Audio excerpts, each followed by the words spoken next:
ले जी, हम पढ़ रहे हैं chapter 10 IT system controls and computer assisted audit techniques. पहले हम आईटी सिस्टम और कंट्रोल पढ़ेंगे और उसके बाद जनाब फिर कंप्यूटर असिस्टेड ऑडिट टेक्निक्स। सबसे पहले हमने आईटी सिस्टम को समझा और हमने देखा कि जनाब आईटी कंट्रोल्स क्या होते हैं, फिर IT controls preventive, detective, corrective, इस तरह की एक लैंग्वेज पढ़ी। और दूसरा जनरल और एप्लीकेशन। फिर जनरल जो थे उनके हमने control categories of general IT general control की कैटेगरीज हमने पढ़ी। लें जी, अब हम जो नेक्स्ट पढ़ने लगे हैं वो है आईटी एप्लीकेशन कंट्रोल। जैसे विंडो है तो जनरल है, और किसी एमएस वर्ड या एक्सेल के ऊपर लगा हुआ है पासवर्ड तो वो जनाब आईटी एप्लीकेशन कंट्रोल है। जी, हमें पता चल गया। अच्छा, इसमें कैटेगरी कल मैंने इससे पहले भी बताई थी कि एक इनपुट होता है, एक उसकी प्रोसेसिंग होती है, एक उसका आउटपुट होता है, और एक मास्टर फाइल या स्टैंडिंग डाटा होता है जो कि आपको पता है, पीछे फाइल पढ़ रही। पहले तो हम इनको पढ़ लेते हैं। वो इनपुट क्या होता है, इसको इसके ऊपर जो कंट्रोल होंगे वो डाटा वैलिडेशन कंट्रोल भी कहलाते हैं। होता क्या है कि इनपुट डाटा जो है वो ऑथराइज हो और वैलिड हो, ये हमारा ऑब्जेक्टिव है। इसी तरह से जो प्रोसेसिंग है उसका ऑब्जेक्टिव क्या है कि प्रोसेसिंग ठीक हो। ज़रा देख लेते हैं। To ensure that correct number of transaction have been processed, जितनी थी वो सही नंबर थे, and they have been fully and accurately process, और उनमें जो एक तो नंबर ऑफ ट्रांजैक्शन सही है, ना ज़्यादा ना कम, और दूसरा फुल्ली और एक्यूरेटली प्रोसेस हो गए। आगे चलते हैं। फिर है आउटपुट की बात। आउटपुट मैंने आपको देखा कि कॉन्फिडेंशियलिटी भी होनी चाहिए, वो किसी मरीज की रिपोर्ट किसी और को ना पहुंच जाए। Output to ensure that output reports electronic हो चाहे पेपर हो are distributed to authorise personal, जो जिसका हक बनता है सिर्फ उसी को। सीएफओ को जानी है तो सीएफओ को जानी चाहिए, मैनेजर एचआर को ना चली जाए। And output is not lost,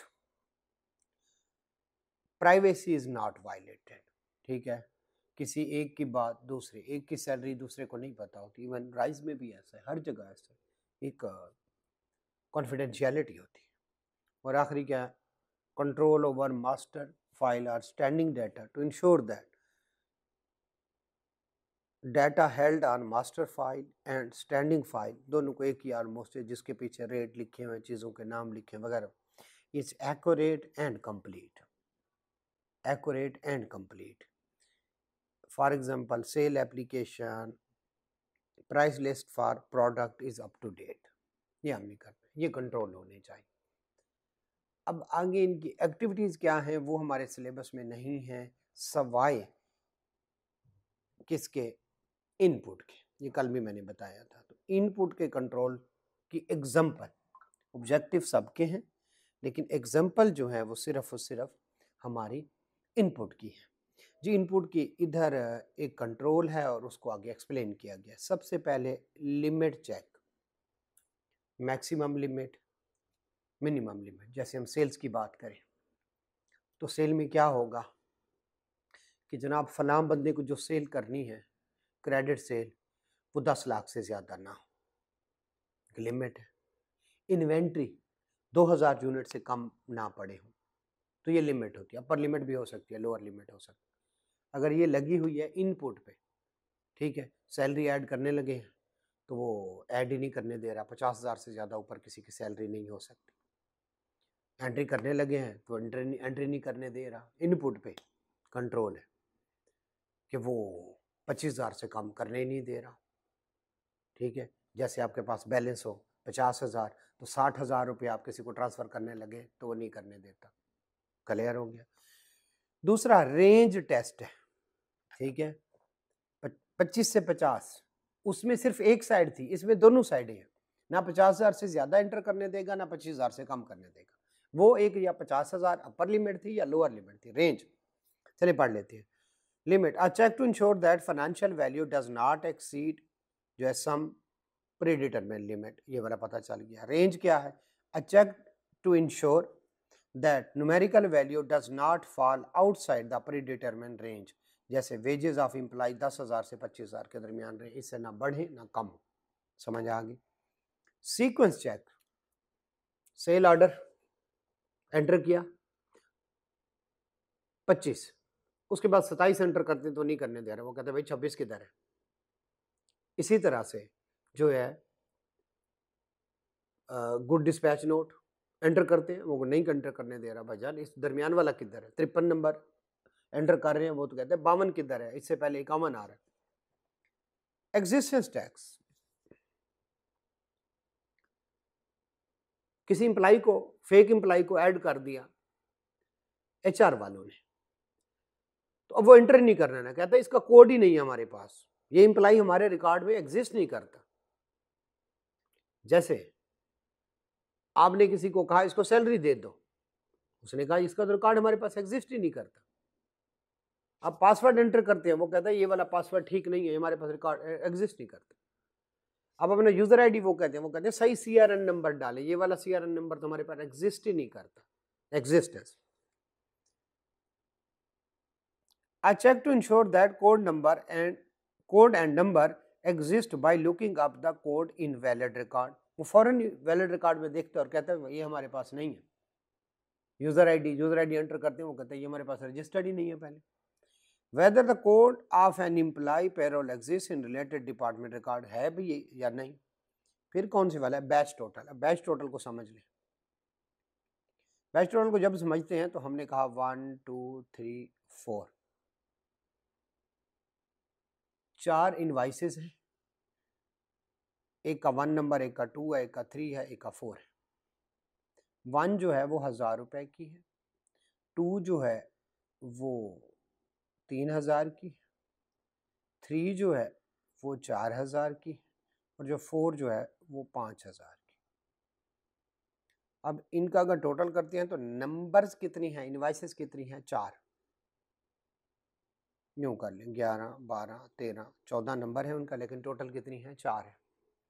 अब टोटल इनको करें तो 13 ही बनता है जी, 13,000। अब दो तरीके हैं, इसको कहते हैं बैच। ये बैच टोटल कितना है, 4 इनवाइसेस। 4 इनवाइस एंटर करें और उधर से मैनुअल भी चेक कर लें, 4 ही पड़ी हुई है। ये भी बैच का टोटल करना। अब उनकी टोटल अमाउंट चेक करें, 1000 3000 4, इनका टोटल करें तो ये हमारे पास 13,000 आ रहा है। उधर जाके मैनुअल चेक करें 13,000 है, ये भी इनपुट है। जरा सुनते हैं। Batch total is used to ensure that several transactions are accurately and completely recorded in system. Several transactions, कब से ट्रांजैक्शन उनका बैच है। In batch total sum of the number of transaction called transaction count, वो जो मैंने 4 invoices का उधर से गिन ली 4 invoice, and value of the transaction का control total 13,000 is manually calculated from the source document. Original invoices से देख लिया, सोर्स डॉक्यूमेंट से, and is compared with electronically calculated sum data transaction, जो हमने एंटर की हैं कंप्यूटर में उसको चेक कर लेते हैं आपस में और कहते हैं बिल्कुल ठीक है। Completeness check, check to ensure that every field contain the same some data and no field is blank. आपने एक फॉर्म फिल किया, जैसे ही प्रोसेस करने लगते हैं वो कहते हैं फलां जगह पे उसको पहले फिल करो। होता क्या है, इनवाइस, एक इनवाइस आ गई, इनवाइस पे डेट भी लिखनी है, इनवाइस नंबर भी लिखना है, कस्टमर का नाम और सेल्स टैक्स नंबर लिखना है, अपना नाम और सेल्स टैक्स नंबर लिखना है, क्वांटिटी लिखनी है, रेट लिखना है, अमाउंट एक्सक्लूसिव ऑफ टैक्स लिखनी है, अमाउंट ऑफ टैक्स लिखनी है और अमाउंट इंक्लूसिव ऑफ टैक्स लिखनी है। अब ये सारे कंप्लीटनेस क्या होगा, उसने टैक्स नहीं लिखा, उसने डेट नहीं लिखी, उसने इनवाइस नंबर नहीं लिखा, तो वो आगे बढ़ने ही ना दे। इसको क्या कहते हैं, कंप्लीटनेस। कंप्लीटनेस की समझ आ गई, एग्जिस्टेंस की समझ आ गई। एग्जिस्टेंस हमारे रिकॉर्ड में नहीं है ये बंदा, आप कैसे इसको से जो है वो सैलरी दे सकते। उसके बाद है डुप्लीकेट। डुप्लीकेट चेक एक ही 2 दफा ना हो जाए, जैसे 52 नंबर पहले आ गया, आप 52 नंबर एंटर करते हैं, वो कहते हैं ऑलरेडी ये एग्जिस्ट करता है। जैसे आप ईमेल अपना बनाने लगे तो जो फ़ोन नंबर दें वो कहता है ये फ़ोन नंबर पहले एग्जिस्ट करता है, आप ये नहीं कर सकते। आप ईमेल बनाने लगे, आप जो दे वो कहता है ये पहले ईमेल ऑलरेडी मौजूद है, लिहाजा आपको ये ईमेल नहीं दिया जा सकता। कोई यूज़र आईडी सेलेक्ट करते हैं, कोई मोबाइल अकाउंट से, पता नहीं कितनी चीज़ें हैं। Duplication check, check whether which compares the new transaction with the previous transaction to ensure that they have not already been entered। आप जो इनवाइस नंबर 16 एंटर करने लगते हैं, कहीं से पढ़ी थी आपने, कहा यार इनवाइस कर लो, इनवाइस एंटर करने लगते हैं, वो कहते हैं पहले एंटर हुई है, ठीक है। तो इस चीज़ को क्या कहते हैं, डुप्लीकेट। अगला है चेक डिजिट, ये ज़रा थोड़ा सा आपको जो है देखना पड़ेगा। चेक डिजिट किसी इम्प्लाई का कोड है 5, इसको अब ध्यान से पढ़ना, आज तक उसने पूछा नहीं लेकिन पूछ सकता है। 5831, इससे अगला होगा 5832, इससे अगला होगा 5833 एंड फोन, इससे पिछला क्या होगा 5830, ये कोड है। अब मैं जैसे एंटर करता हूं तो मैं जब 5 दबाने लगता हूं तो उसके ऊपर है जो है 8 वो दब जाता है, या उसके नीचे होता है 2 वो दब जाता है। मैं जब 6 दबाने लगता हूं तो 9 दब जाता है या 3 दब जाता है। तो इस तरह से गलती हो सकती है, यानी मैं अब 3 दबाने लगता हूं तो ऊपर वाला मेरा हाथ थोड़ा सा ऊपर लगता है तो 6 दब जाता है, तो 5861 को वो इनवाइस चली जाएगी, ठीक है। तो इसके लिए उन्होंने एक सिस्टम डाला, उन्होंने कहा आप इस इनवाइस को लिखें, जैसे ये लिखा हुआ है, कैसे 5 8 3 और 1 आप लिख ले, ये पहले सॉल्व हुआ है, मैं दोबारा करवा दूं। इसके बाद एक एक्स कर ले, इसको कहते हैं चेक डिजिट, आपके एनटीएन में होता है, काफी सारी जगहों पे होता है। ये 5831 के बाद ऐसे डैश लिखा होगा, उसके बाद एक्स लिखा होगा। उसके बाद अब इससे उल्टी गिनती लिखे, इधर लिखे 1, इधर लिखे 2, इधर लिखे 3, इधर लिखे 4 और इधर लिखे 5। यहां तक क्लियर हो गया।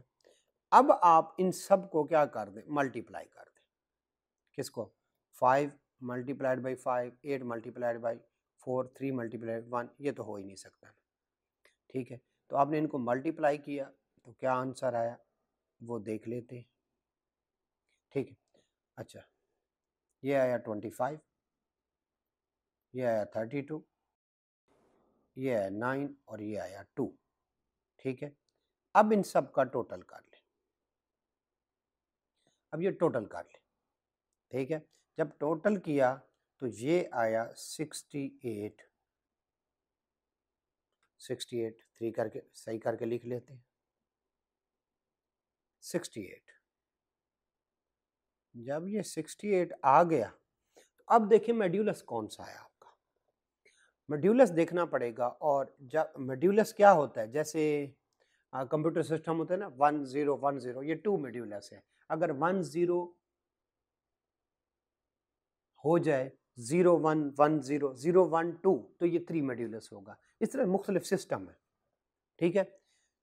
कितने तक आपके डिजिट चलते हैं उनको मॉड्यूलस कहते हैं, बस ये समझ लें। उसका मॉड्यूलस जो है जनाब वो कहते हैं 8। अब 8 का पहाड़ा पढ़ें और देखें वो 68 को जब क्रॉस करता है, एक पीछे और एक आगे, किस तरह से, अगर मैं करता हूं 8 मल्टीप्लाइड बाई 8 तो ये 64 होता है, इससे कम है। इससे आगे 8 मल्टीप्लाइड बाई, मतलब मैं पहाड़ा पढ़ता जाऊंगा जब तक वो इसको क्रॉस नहीं करेगा। तो 8 मल्टीप्लाइड बाई 9 कितना बनता है 72, ये इससे आगे है, यस। अब इन दोनों के दरमियान डिफरेंस देखें कितने का है, 68 और 72 के दरमियान कितने का दरमियान डिफरेंस है, 4 का।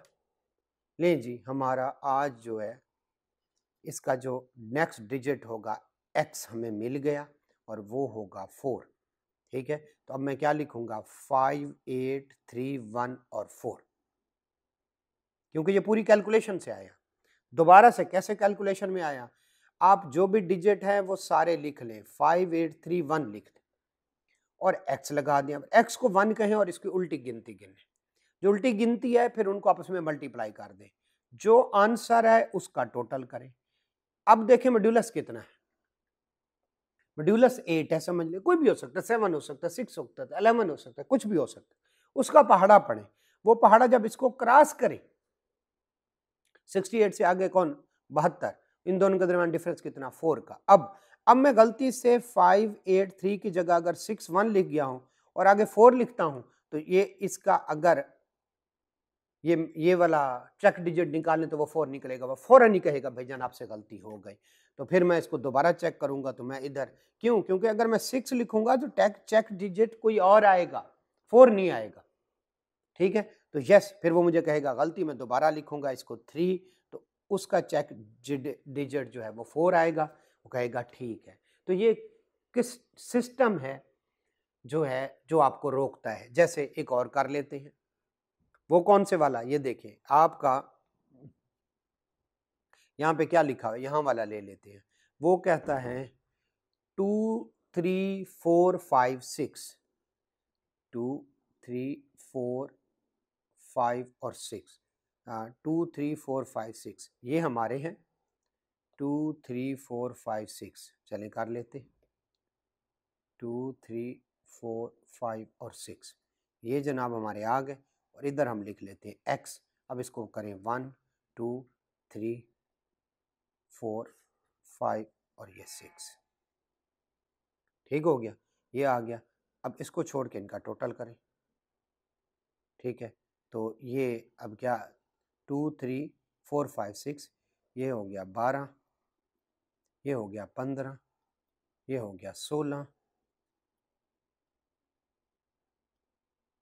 ये 15 और ये 12, इसका टोटल करें।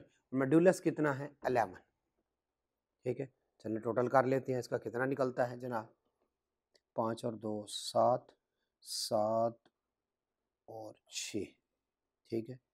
तो जनाब 13 13 और 5 0 3 4 5 6 7, ये आया 70, ठीक है। आप भी देख लीजिए कहीं मैं गलत तो नहीं कर रहा। अब ये आया जनाब 70। अब मेडुलस कितना है हमारे पास 11, पढ़ा पढ़े मल्टीप्लाइड पे जब हम 7 करते हैं मेरे 11 7 77, ठीक है। तो इन दोनों के दरमियान डिफरेंस कितना है 7, तो अब हमारा चेक डिजिट होगा 7। तो हम क्या लिखेंगे 2 3 4 5 6 डैश 7। तो इस तरह से ये चेक डिजिट, अब मैं अगर 5 की बजाय 6 लिख गया तो इसका ये चेक डिजिट ख़राब हो जाएगा। तो ये ऑटोमेटिक कैलकुलेशन हो रही होती है। ले जी, चेक डिजिट का भी हमें पता चल गया ये क्या बला होती है। और आपने इन दोनों के अलावा जो मैंने ये लिखी हुई है, एक ये एग्जाम्पल, इसको सीधा कर लें, और दूसरी ये वाली एग्जाम्पल, ठीक है। तो आप इनको कर सकते हैं, कोई मसला नहीं। चलें नेक्स्ट चलते हैं। कंट्रोल ओवर प्रोसेसिंग, इसका ऑब्जेक्टिव पढ़ लिया हमने, सारा कुछ पढ़ लिया, आगे चलते हैं। अब है कंप्यूटर असिस्टेड ऑडिट टेक्निक्स। और उससे पहले दो तरह के सिस्टम, जब चार्टर्ड अकाउंटेंट आए अदालत उसमें ऑडिट करने जाने लगे तो उनको प्रॉब्लम बहुत सारे आए। कौन से वाले? एक तो प्रॉब्लम ये आया कि आगे जो क्लाइंट था उसने आईटी सिस्टम यूज़ करना शुरू कर दिए। अब हम परेशान हैं क्योंकि हम तो आईटी के एक्सपर्ट नहीं है। फाइनेंशियल स्टेटमेंट हमसे जितनी मर्जी करवा लो, लेकिन जैसे फाइनेंशियल आईटी की बात आती थी हम कहते थे, बड़े परेशान होते थे। तो फिर हमने कहा भाई हमने कौन सा आईटी में घुसना है। तो हम फिर करते थे, हम देखते थे इनपुट क्या है, और फिर हम सोच लेते थे अच्छा अगर सेल हो इतनी सारी डालें तो आगे कॉस्ट ऑफ सेल में और सेल में, डेटर में, क्रेडिटर में ये इम्पैक्ट जाएगा। हम इधर आउटपुट को देखते थे, ठीक है। और हमारे जहन में अगर सेल इतनी हो तो आउटपुट इतना होगा। आउटपुट से हम क्या मुराद है, यानी डेटर इतने से बढ़ जाएंगे, यानी इधर 1000 की सेल है तो डेटर भी टोटल कितने से बढ़ जाएंगे 1000। मसला क्या होता था जब सेल, ठीक है, अच्छा इसको हमने करना शुरू कर दिया, इसको हमने करना शुरू कर दिया। अब दरमियान में जो सिस्टम है कंप्यूटर सिस्टम, हमें नहीं पता वो सॉफ्टवेयर क्या कर रहा है, डेबिट कर रहा है, क्रेडिट कर रहा है, लेकिन बस हमने करना शुरू कर दिया। हम इधर देखते थे, कंप्यूटर की तरफ नहीं जाते थे, और कंप्यूटर की दूसरी साइड से इनपुट को देखते थे, आउटपुट को देखते थे। फिर हमारी एक्सपेक्टेशन होती थी कितनी की 1000 की, तो हम कहते थे ये तो 1000 फिगर आनी चाहिए, लेकिन हम उस सिस्टम के अंदर नहीं घुसते थे। एक्सपेक्टेड फिगर एक निकालते थे और उसको कंपेयर करते थे किसके साथ, अपनी एक्सपेक्टेड फिगर को कंपेयर करते थे आउटपुट के साथ, एक्चुअल के साथ। अगर वो एक जैसे होते तो ठीक था, अगर वो एक जैसे नहीं होते तो हम कहते थे ये ठीक नहीं है, लेकिन हमें पता नहीं होता था सिस्टम के अंदर क्या करते। ऐसे सिस्टम को कहते थे auditing around the computer, computer के अंदर नहीं जाना। फिर दूसरा सिस्टम आया, हमने आईटी को सीखा, आईटी सिस्टम के अंदर घुसे, उसको कहते हैं ऑडिटिंग थ्रू द कंप्यूटर। अब जो ऑडिटिंग हो रही है वो ऑडिटिंग थ्रू द कंप्यूटर हो रही है। तो ऑडिटिंग अराउंड द कंप्यूटर पढ़ते हैं जरा जल्दी से। Auditing around the computer means client internal software is not audited, उसका जो अपना था, हम उसको कुछ भी नहीं कहते थे। Auditor agree to the input of the system with output, input को और फिर आउटपुट को मिलाते थे, दरमियान प्रोसेसिंग को चेक नहीं करते थे। Compare the actual data with expected output, जो भी एक्सपेक्टेड आउटपुट है उसको हम चेक कर लिया करते थे और हम देखते थे जनाब कि जो है वो क्या है, बस इतना सा। This method increase the risk of audit. Auditor cannot confirm that program are working correctly because actual program file of system are not tested. program file तो हमने चेक नहीं किया, अंदर हमने सिस्टम को तो चेक किया नहीं। If discrepancy arises, सेल बड़ी 1000 से डेटर की तरफ 800 जा रहा है, अब हम परेशान बैठे, बाकी 200 किधर गए। लें जी, इनपुट एंड आउटपुट में discrepancy, identifying the exact cause was difficult. बस हम कहते थे financial statement do not give true and full, हमें पता नहीं होता था। And internal software remain unchecked, क्योंकि हमें सॉफ्टवेयर का पता नहीं उसमें क्या मसला जा रहा है। फिर हम आए, हमने कहा नहीं, ऑडिटिंग थ्रू द कंप्यूटर, हम अंदर घुस के देखेंगे। इंटरनल जो है auditing through the computer means auditor uses various techniques, जिसको computer assisted audit techniques type कहते हैं, उन टेक्निक्स को यूज करते हैं to evaluate the clients computerised information system to determine the reliability of its operation, processing and input and output. Input, output, processing और उसका operation, उन सब चीज़ों को अब हम चेक करते हैं, प्रोसेसिंग को भी करते हैं। नहीं जी, हमें समझ आ गई। कंप्यूटर असिस्टेड ऑडिट टेक्निक्स क्या हैं भाई? कंप्यूटर के लिए ऑडिट के लिए कंप्यूटर को इस्तेमाल करना। जैसे हमने एजिंग रिपोर्ट बनानी है, एक्सेल पे बना ले, कंप्यूटर असिस्टेड ऑडिट टेक्निक है। हमने इन्वेंट्री की एजिंग बनानी है, कंप्यूटर असिस्टेड ऑडिट टेक्निक। उन्होंने हमें फाइल दी, हमने उसका टोटल करना है, वो है check the cost, CST cost, वो कॉस्टिंग करनी है, कंप्यूटर के थ्रू कर ले। हमने देखना है कि पिछले साल की निस्बत इस साल डेटर, क्रेडिटर, इनकम, एक्सपेंस कहीं बहुत ज़्यादा तो नहीं बढ़ गया, एनालिटिकल प्रोसीजर परफॉर्म करने, कंप्यूटर के थ्रू कर ले। हमने रेशियोज देखनी है, प्लाजिबल रिलेशनशिप, कंप्यूटर के थ्रू कर ले। हमने देखना है कि जो इनवाइसेस बनी है उनके आगे एंट्री भी हुई है या नहीं, कंप्यूटर के थ्रू कर ले। हमने देखना है जो सेल ऑर्डर बने उनके आगे गुड डिस्पैच नोट बने या नहीं बने, कंप्यूटर के थ्रू कर ले। कोई ऐसा गुड डिस्पैच नोट जिसका आगे इनवाइस ना बनी हो, कंप्यूटर के थ्रू कर ले। इसको कहते हैं कंप्यूटर असिस्टेड ऑडिट टेक्निक्स। सारे जो कंप्यूटर के और एक्सेल के फायदे हैं वो यही है और कुछ भी नहीं। चलें जी, पढ़ते हैं। Computer assisted audit techniques, computer assisted use of computer technique by the auditor to perform audit procedure and obtain कौन से वाला evidence. Computer assisted audit technique are used for when processing is electronic and paper audit trial is not available. जब electronic काम हो रहा है, paper पे हमें कुछ नहीं मिला, अगर तो वो इनवाइस बनाता है पेपर पे तो फिर हम पेपर पे चेक करेंगे, लेकिन उसके अगर इनवाइस इलेक्ट्रॉनिकली बन रही है और हमें वो एक्सेल पे डाटा निकाल के दे देता तो फिर हम मजबूर हैं, हमने भी computer assisted audit technique use करनी है। इसकी तरफ बाद में आते हैं एडवांटेजेस। भाई जो कंप्यूटर के एडवांटेजेस हैं वही इसके एडवांटेज हैं। जल्दी काम हो जाता है, बहुत सारा काम 2 मिनटों में हो जाता है, हम उनका एनालिसिस बड़ी आसानी से कर लेते हैं।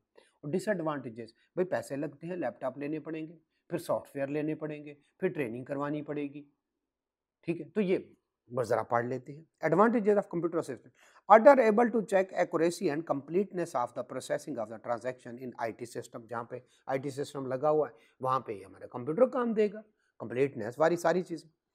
Enable auditor to test large volume of data accurately, वो एक फार्मूला लगाएं, हज़ारों लाखों ट्रांजैक्शन होगी 2 मिनट में हो जाए। Reduce the efforts of the routine work and give जो है opportunity to concentrate on judgmental error. बजाय मैं प्लस माइनस करता रहूँ, ये सारी कंप्यूटर असिस्टेड ऑडिट टेक्निक कर लेगी, मैं जजमेंटल एरियाज पे ज़्यादा टाइम लगा लूँगा। टाइम तो थोड़ा सा होता है हमारे पास, तो ज़्यादा टाइम मैं किस पे लगा लूँगा, उस टाइम का, यानी 1-2 महीने का ज़्यादा टाइम जजमेंटल एरिया। बस ठीक है, समझ आ गया। डिसएडवांटेजेस, एक्सपेंसिव है। Use of computer system should evaluate the cost benefit analysis. अगर क्लाइंट छोटा है, पैसे कम दे रहा है, तो वहाँ पे computer assisted audit techniques use ना करें। बड़ा क्लाइंट है तो वहाँ पे यूज करें, लैपटॉप खरीदें और बाद में छोटे पे बड़े पे सब पे यूज करते रहें। तो कब करना है, ये क्लाइंट की बिलिंग देके। कॉस्ट में include cost of purchase of infrastructure, laptop खरीदने पड़ेंगे। कॉस्ट ऑफ परचेज और डेवलपमेंट ऑफ, उसमें सॉफ्टवेयर, ई ऑडिट, वाइजर सॉफ्टवेयर करने पड़ेंगे। Cost of keeping program up to date, बाद में अपडेट्स आती हैं तो वो भी हमें इंस्टॉल करनी पड़ेंगी। और cost of training of staff to use, वो वैसे तो यूट्यूब ही देखते रहेंगे जब तक उनकी ट्रेनिंग ना करवा दें। ठीक है, तो जनाब ये उनके कुछ जो है वो है। अब जनाब हमारे एक होते हैं रिस्क असेसमेंट प्रोसीजर, फिर होते हैं टेस्ट ऑफ कंट्रोल्स, ठीक है, और तीसरा होता है substantive procedure. Risk assessment procedure के तौर पर को के लिए हम कंप्यूटर को यूज करते हैं तो उसको कहते हैं फ्लो चार्ट। क्या कहते हैं? Flow chart. जब टेस्ट ऑफ कंट्रोल के तौर पर इस्तेमाल करते हैं तो उसको कहते हैं test data.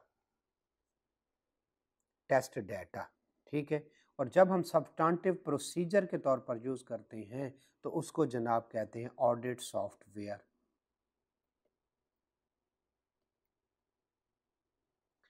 Flow chart, risk assessment procedure, test data, test of control जब कंप्यूटर इस्तेमाल करें, कंप्यूटर असिस्टेड ऑडिट टेक्निक इस्तेमाल करें, और सब्सटेंटिव प्रोसीजर जब जो है ऑडिट सॉफ्टवेयर इस्तेमाल करें। ले जी, ये दो हमारे सिलेबस में है और risk assessment procedure computer assisted audit technique से, फ्लो चार्ट से हमारे सिलेबस से निकल गया है। ले जी, टेस्ट डाटा और क्या बच गया, ऑडिट सॉफ्टवेयर। यानी test data test of control नाम से ज़हर है, और जो ऑडिट सॉफ्टवेयर है वो सब्सटेंटिव प्रोसीजर के तौर पर यूज़ होते हैं दो हमारे। लेकिन जी कैसे करेंगे, आपने पहले पढ़ा हुआ है। टेस्ट ऑफ कंट्रोल यानी टेस्ट डाटा, यानी कंप्यूटर को इस्तेमाल करते हुए टेस्ट ऑफ कंट्रोल को चेक करना। डमी ट्रांजैक्शन आपने पहले पढ़ा हुआ है। डमी ट्रांजैक्शन कर ले, यानी आप समझते हैं कंट्रोल वीक है या स्ट्रांग है। वो कहते हैं 50,000 से ऊपर हमारी सैलरी प्रोसेस हो ही नहीं सकती, हमने अपर लिमिट लगाई हुई है या हमने कोई रेंज लगाया हुआ है। लेकिन जी 50,000 से ऊपर करके देख ले, और अगर रेंज है तो 50,000 से ऊपर और 25,000 से कम ऐड करके देख ले। ठीक है, तो जनाब ये क्या डमी ट्रांजैक्शन करेंगे तो वो क्या हो जाएगा, टेस्ट। अच्छा, इस डमी ट्रांजैक्शन में क्या मसला आता था, डमी ट्रांजैक्शन में ये मसला आता था, अब पढ़ लेंगे एक दफ़ा आपको समझ आ जाएगा। डमी ट्रांजैक्शन में मसला ये होता था कि हम जिस टाइम पे करते थे उस टाइम पे कंप्यूटर ठीक इस्तेमाल हो रहा है, लेकिन हम ऑडिट करने गए कब, बाद में। कंट्रोल हमने किसके चेक करनी है, 30 जून से पहले के। 30 जून से पहले ये सारा उसका सिस्टम सही काम कर रहा था या नहीं कर रहा था, हमें क्या पता। तो उसका हमने हल ये निकाला कि हमने एक सॉफ्टवेयर निकाला जिसको एम्बेडेड सॉफ्टवेयर कहते हैं, रेजिडेंट सॉफ्टवेयर कहते हैं। वो हमने सॉफ्टवेयर निकाला और जैसे हमें अपॉइंट करता है हम उसके सिस्टम में जाके इंस्टॉल कर लेते हैं, ताकि वो जब जब प्रोसेसिंग होती रहे, यानी सितंबर में, अक्टूबर में, नवंबर में, दिसंबर में, जनवरी में, फरवरी में, मार्च में, अप्रैल में, मई में, जून में, जैसे जैसे काम होते रहे और कहीं पे भी वायलेशन हो वो रिकॉर्ड कर ले। यानी जैसे कंप्यूटर वो अपना ऑन करता है, लैपटॉप ऑन करता है, हमारा सॉफ्टवेयर भी ऑन हो जाता है। और वो पासवर्ड प्रोटेक्टर होता है, फाइल प्रोटेक्टेड होती है, उसको कोई चेक नहीं कर सकता, कोई उसको चेंज नहीं कर सकता सिवाय ऑडिटर के। और ऑडिटर महीने बाद, 2 महीने बाद, 6 महीने बाद या इवन साल बाद जाता है और उसको देता है। जैसे उसे ओपन करता है उसने पूरा लॉग मेंटेन किया होता है, फलां दिन ये गलती हुई थी, फलां दिन इन्होंने ये गलत किया था, फलां दिन इनका कंट्रोल वायलेट हुआ था, 50,000 से ऊपर वाली ट्रांजैक्शन थी बट वो एंटर हो गई और एक्सेप्शन रिपोर्ट जनरेट नहीं हुई और ये और वो। तो ये डमी ट्रांजैक्शन करके हम क्या कर लेते हैं, टेस्ट ऑफ कंट्रोल।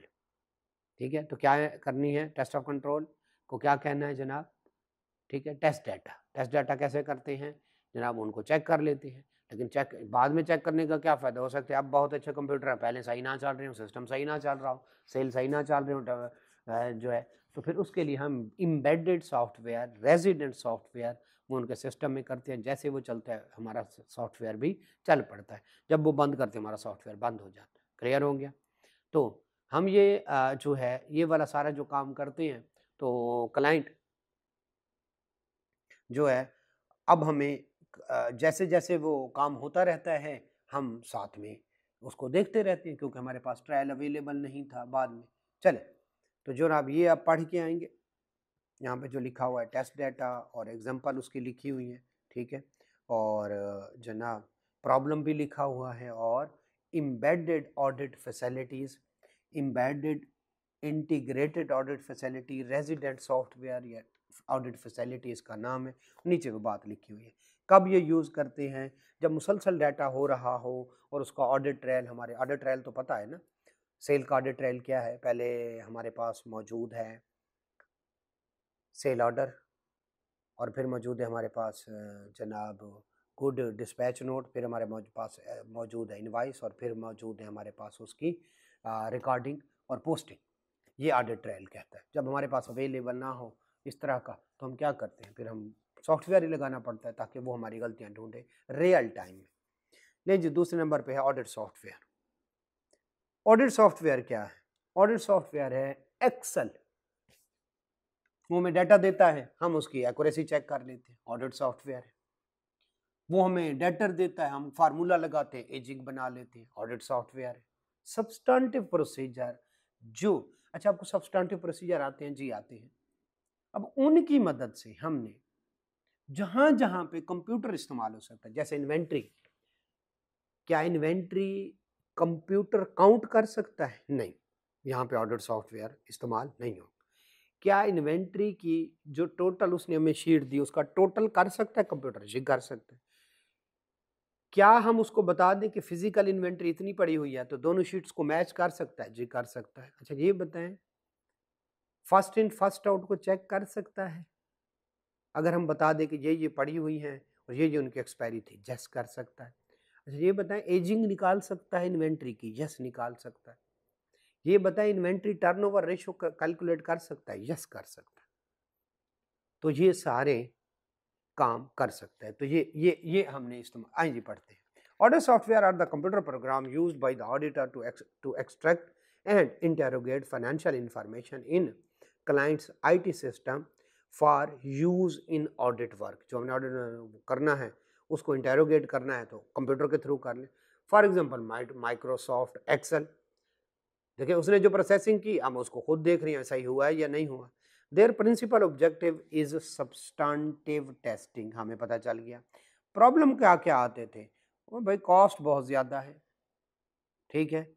अच्छा दूसरा क्या होता था, अकाउंटिंग सिस्टम चेंज कर लिया हमारा सॉफ्टवेयर उसके साथ, जैसे विंडो 10 हो उनके पास और हमारे पास विंडो 7 हो, आपस में कंपैटिबल है नहीं, ये प्रॉब्लम आता था। फिर क्या होता था, हम चेकिंग करते थे लाइव सिस्टम में, उनका सिस्टम ही उड़ा देते थे, करप्ट हो जाता था, ये प्रॉब्लम आते थे, ठीक है, ये प्रॉब्लम आते थे, ठीक है। तो फिर क्लाइंट इसको जो है वो फिर क्या करता है, वो कहता था हमसे कॉपी ले लो, इस सारे सिस्टम की कॉपी ले लो, उस पे जो मर्जी टेस्टिंग करते रहो। लेकिन वो कॉपी भी अक्सर क्या होती थी, जेन्युइन नहीं होती थी, उसमें 2 नंबरी होती थी। तो ये प्रॉब्लम आते थे। तो इसके फिर हमने क्या सॉल्यूशन किए कि एक कॉस्ट ज़्यादा है तो बड़े वाले क्लाइंट पे लगाओ, सिस्टम कंपैटिबल नहीं है तो अपडेटेड सिस्टम लगाओ। तो जनाब लाइवली में प्रॉब्लम था तो हम उससे कॉपी लेते थे, लेकिन वो जेन्युइन हो, अपने सर पे खड़े होके कॉपी निकलवाते थे उनसे। एग्जाम्पल ज़रा पढ़ लेते हैं। can be used financial to recalculate large population। उसमें बहुत सारी फिगर्स थी, हम एक एक कर करते रहे, कंप्यूटर इस्तेमाल कर सॉफ्टवेयर। इन एनालिटिकल प्रोसीजर उनका कंपैरिजन करने, टर्नओवर रेशो फलां फलां फलां फलां, ठीक है। जी अफान, जी जी वालेकुम सलाम। जी जी मैं रिकॉर्डिंग करवा रहा हूँ।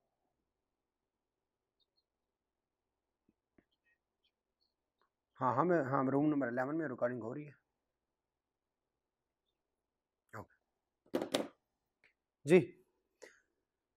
लार्ज और अनयूजुअल आइटम, वो जो 10,000 से ज़्यादा हो वो लगा दें। बहुत सारे रेंट पे किए हुए, हम कहें रेंट में क्रेडिट आइटम निकाल लो, सेल्स में कोई डेबिट आइटम निकाल लो, एक्सपेंस में कोई क्रेडिट आइटम निकाल लो, एसेट्स में कोई छोटी अमाउंट आ रही हो, रिपेयर में कोई बड़ी अमाउंट आ रही हो, तो ये भी हम कंप्यूटर का आराम थ्रू कर।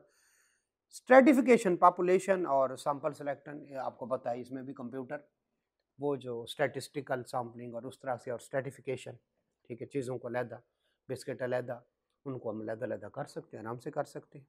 लीजिए एग्जाम्पल, ठीक है, ये एग्जाम्पल हमने पढ़नी है, ठीक है, कि किस तरह से हम, जैसे स्टूडेंट शुड, चले पढ़ा देता हूँ, give example of audit software in any area of the financial statement, ठीक है, और कौन से वाला यूज करना है, सब्सटेंटिव प्रोसीजर वाला यूज करना है। For example audit software can be use the following way if the client operates computer sale and receivable cost, CAST cost मैंने आपको बताया था, ठीक है, सेल्स लेजर, और उसको कंट्रोल अकाउंट के साथ कर ले match.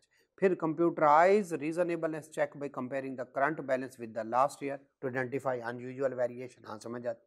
Using audit software ageing report of the receivable can be compared and interrogated, जो है बाय प्रोड्यूसिंग लिस्ट, जो है date wise list of unpaid invoices at this year, okay. This will help in making the assessment of irrecoverable receivable. इतनी सारी invoices हैं, ये unpaid आ रही है, इसका क्या बना भाई। Data turnover ratio can be calculated compare with the prior for the assessment of, yes ये कंप्यूटर पे हो सकता है। फिर कौन से वाला, अब आप कहेंगे सर जी ये तो डेटर है, डेटर टर्नओवर, भाई डेटर और सेल का आपस में रिलेशनशिप है ना, ठीक है। और इसके अलावा audit software can also help in stratification and sample selection of the data for testing, substantive testing. सेल सेल जो है वो वेरीफाई नहीं होती अगर डेटर वेरीफाई हो जाए, और सेल का जो है वो कट ऑफ वेरीफाई हो जाता है अगर डेटर वेरीफाई कर दे कि मेरी इतनी बैलेंस था जी, ओके हो गया। Audit software can be use in the following way, जो है इन्वेंट्री में कॉस्ट, इन्वेंट्री लिस्ट और शीट्स, और उसको बैलेंस शीट के साथ कंपेयर करने में। List out all item over a preset amount, इससे ऊपर वाले आइटम जितने भी हैं सेलेक्ट कर दो, ये भी हो सकता है। Check calculation of each inventory item by multiplying cost NRV of the item which one is lower, ये फौरी तौर पर ये हमें कंप्यूटर करके दे देगा। Using audit software ageing report of the inventory can be prepare, फिर इंटेरोगेट और बाकी अगदा पर सारा procedure. Calculate inventory turnover ratio the prior period, और ताकि हमें पता चले कोई ऑब्सोलीट इन्वेंट्री तो नहीं पड़ी। अच्छा, list out the item which are not appearing in the sales detail of the recent month to identify, ठीक है, हाँ ठीक है, जो है list out the item which are not appearing the sale detail, sale में नहीं आ रहे आइटम पड़े हैं, इसका मतलब है ऑब्सोलीट हो गए भाई, ठीक है। तो हम एक लिस्ट दे देते हैं, ये खरीदे हुए पड़े हुए, हम फिर सेल में से कहीं निकालो इनमें से कौन से वाले सेल नहीं हुए अगले अगले 4-5 महीने में, तो ऑब्सोलीट हो जाएंगे। ऑर्डर शेयर का स्ट्रेटिफिकेशन और सैंपल ऑफ इन्वेंट्री सैम्पलिंग, तो आपने ख्याल रखना है जहन में फौरन सब्सटेंटिव प्रोसीजर लाने। इन्वेंट्री वो आपसे पेरोल की पूछ सकता है, तो पेरोल में जहाँ जहाँ कंप्यूटर यूज हो सकता है वो ऑडिट सॉफ्टवेयर है जी, ठीक है, आगे चलते। फिर कौन से वाला, ये केस स्टडी है, इसको हम बाद में डिस्कस करेंगे। फिर छोटे छोटे कंसेप्ट हैं, ऑडिट ट्रायल, हमें पता चल गया ऑडिट ट्रायल क्या होता है, ठीक है। तो एक जो है ability to user to trace transaction through all processing stage, sales, sale order, good dispatch note, invoice, फलां फलां फलां, आगे ये ऑडिट ट्रायल। दो तरह की, पेपर ऑडिट ट्रायल अगर लिखी हुई हो, इलेक्ट्रॉनिक ऑडिट ट्रायल अगर किसको कंप्यूटर पे डाटा रखते हैं तो वहाँ पे हमें ट्रायल मिल जाएगी। System log, history, record of event and processes taken a performance of the system, ठीक है। अच्छा, सिस्टम लॉग हर चीज़ का बन जाता है, हर चीज़ का सिस्टम लॉग बन सकता है, प्रोवाइड ऑडिट ट्रायल, ठीक है। ये जैसे fail log in attempts, yes बन जाता है, किस किस ने वो किया। यूज़र लॉग इन, जो लॉग करता है उसको बना, जिसने गलत किया, आपको ईमेल नहीं आ जाती, आप कभी कंप्यूटर जैज़ कैश में गलत करें तो फ़ौरन ईमेल जा जाती है कि कोई बंदा, चाहे आप खुद क्यों ना, फेल लॉग इन का बन जाता है। फाइल एक्सेस, आप एक दफ़ा फाइल खोलें दोबारा खोलें तो वो बताता है, उसके ऊपर जाए ना नाम के ऊपर तो आगे लिस्ट दी होती है, फाइल कंप्यूटर की फाइल, आगे बताता है लास्ट टाइम कब ओपन हुई थी, कब उसमें चेंज आई थी। वेब एक्टिविटी हिस्ट्री बन जाती है। अटेम्प्टेड साइबर जो है किसी ने जो है साइबर, अगर किसी ने कोशिश की है साइबर सिस्टम यानी सिक्योरिटी को ब्रीच करने की, तो वो भी आपको बताते हैं। फिर कौन से वाले सिस्टम परफॉर्मेंस, सीपीयू की स्पीड कब कम हुई कब ज़्यादा, इसका भी लॉग बन रहा होता है। प्रोग्राम में चेंजेस, किसी भी फाइल में प्रोग्राम में चेंजेस हों उसका भी वो बनता है। अच्छा, ब्लैक बॉक्स जो है फ्लाइट रिकॉर्डर्स, ब्लैक बॉक्स होता है, ठीक है। जब तैयार तबाह भी हो जाए तो ये वाला ब्लैक बॉक्स तबाह नहीं होता, वो रिकॉर्ड रखता है। तो ये भी एक जो है लॉग है।